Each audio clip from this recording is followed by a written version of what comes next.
Craig Young. I'm going to be talking about some vulnerabilities that I found within the Google ecosystem. Some of this stuff has been presented before, so I'm going to give a review of that, and then I'm going to get into some new stuff.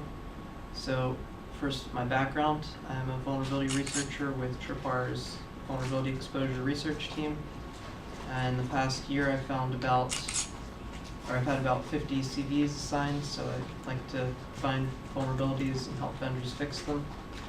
And I've been working with Google a lot recently this year. I guess I've been in the Google App Security Hall of Fame each quarter now. But today what we're talking about is Google and trade-offs that Google made in the name of convenience, but they kind of compromise security and people's privacy.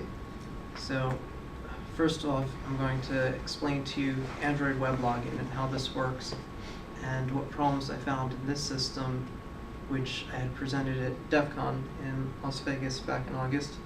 Then going to move on to looking over other kinds of token attacks in the mobile space, so kind of the next step beyond what I had presented in Vegas.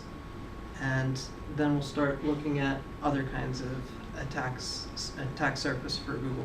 So we'll look at vulnerabilities within Android, within Google Chrome, and then within Google Web Properties in general. And of course, it's always good to finish things off by talking about some defense tips. So what is web login? Android web login is a token type. You can see up there that top line.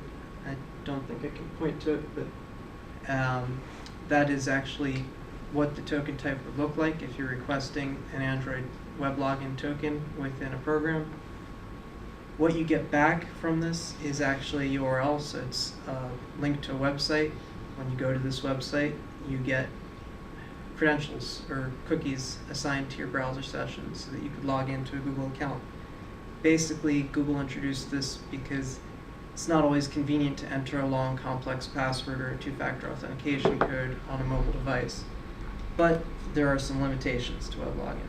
So, for example, the token that was shown up in the first page, it's asking for access to YouTube. But if a user grants that permission, they're also granting access to basically every other Google service. So Gmail, Drive, you name it. The permission prompts that you have, we'll look at those a little bit. They're not particularly clear in all cases. They can be misleading.